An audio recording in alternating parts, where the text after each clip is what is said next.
आप जानते ही हैं अभी कार्तिक का महीना चल रहा है और इस महीने का बड़ा ही सुंदर पावन और पुण्य फल देने वाला महत्व है। कार्तिक महीने में कुछ विशेष दिन आते हैं महाराज। जब अगर हम 365 बत्ती वाला एक दीपक जलाते हैं तो मान लीजिए कि हमने पूरे साल हर दिन दीप दान किया हो, ऐसा फल मिलता है। अब आप सोच रहे होंगे कि एक दीपक और 365 बत्तियां कैसे होगा ये सब। तो महाराज हम आपको धीरे धीरे बिल्कुल सहज शब्दों में बताते हैं। सबसे पहले बात करते हैं दीपक की। दीपक आप किसी भी प्रकार का बना सकते हैं, मिट्टी का दीपक, आटे से बना हुआ दीपक, या फिर नारियल का जो खोपड़ा होता है उसका आधा भाग काटकर दीपक की तरह इस्तेमाल कर सकते हैं। इनमें से कोई भी जैसा आपके पास आसानी से उपलब्ध हो आप उसे चुनिए, तीनों ही शुभ माने जाते हैं। अब अगली बात आती है, दीपक में जो बत्तियां डाली जाएंगी वो 365 बत्तियां कैसे बनानी है। ध्यान दीजिए महाराज, आपको रुई से बत्ती नहीं बनानी है, क्योंकि रुई से बत्ती मोटी बनती है और 365 बनाना कठिन हो जाएगा। आप मौली ले सकते हैं या कलावा या फिर कच्चा सूत, जो भी आपके पास हो महाराज।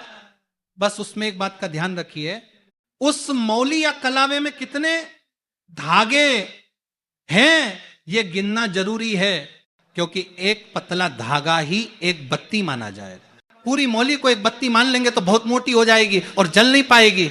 अब तरीका सुनिए, अपने सीधे हाथ की हथेली की चारों उंगलियों को मिला लीजिए और उस पर मौली को गोल गोल लपेटते जाइए।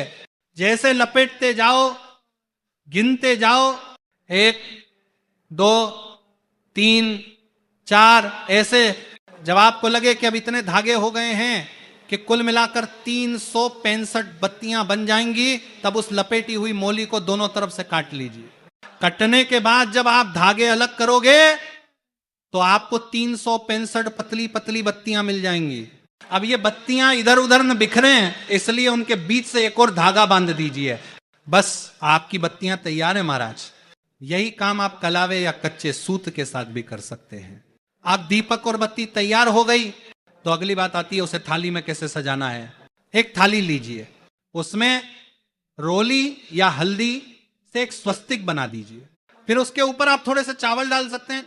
लेकिन अगर ये पूजा एकादशी के दिन कर रहे हैं तो चावल मत डालिए, उस दिन फूलों की पंखुड़ियां या तिल का आसन दे दीजिए। अब थाली में आपने जो दीपक तैयार किया है उसे रख दीजिए, फिर 365 बत्तियां जो आपने बनाई हैं उन्हें धीरे धीरे उस दीपक में रख दीजिए। अब दीपक में क्या डालना है, घी या तेल। तो महाराज इसमें सिर्फ 2 चीजें चलती हैं, एक शुद्ध देसी गाय का घी, 2 काले तिल का तेल। अगर आपके पास गाय का घी है तो बहुत उत्तम, नहीं है तो आप तिल का तेल डाल दीजिए। सरसों का तेल नहीं डालना है महाराज, वो इस पूजा में मान्य नहीं है। अब तेल या घी डालने के बाद उसमें कुछ सामग्री भी डालिए, जैसे चावल के कुछ दाने पर एकादशी को नहीं, या काले तिल, या एक छोटा सा सिक्का, या खील, बताशे, कुछ भी इनमें से जो आपके पास हो उसे डाल दीजिए। अब दीपक पूजा के लिए तैयार है। अब बात आती है महाराज इसे कब और कहां जलाना है, कब जलाएं। कार्तिक महीने में ये दीपक जलाने के कुछ विशेष दिन होते हैं। देव उठनी एकादशी, आमला नवमी, कार्तिक पूर्णिमा और कार्तिक के आखिरी 5 दिन, इनमें से किसी भी दिन आप इसे कर सकते हैं।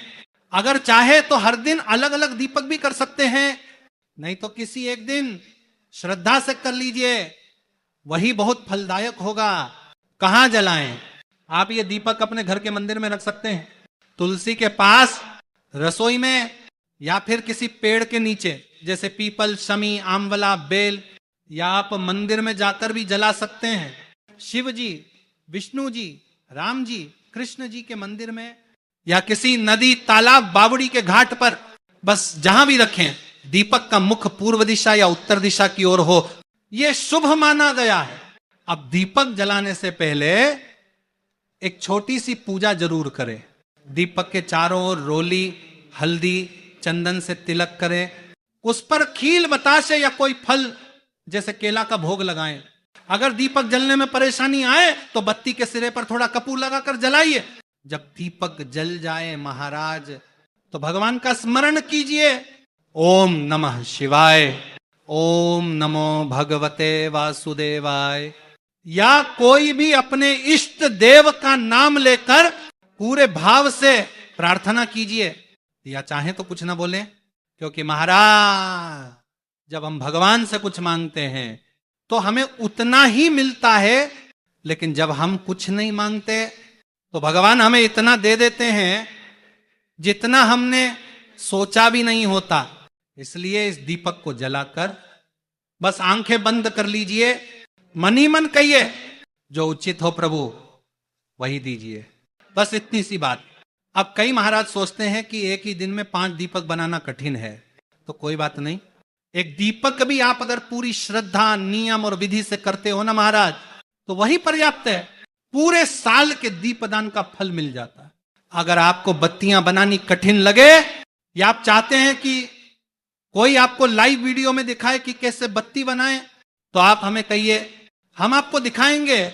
और किसी भी प्रकार की दिक्कत आए महाराज तो आप कमेंट करके हमसे पूछ सकते हैं, हम आपको अवश्य उत्तर देंगे। श्री शिवाय नमस्तुभ्यम महाराज।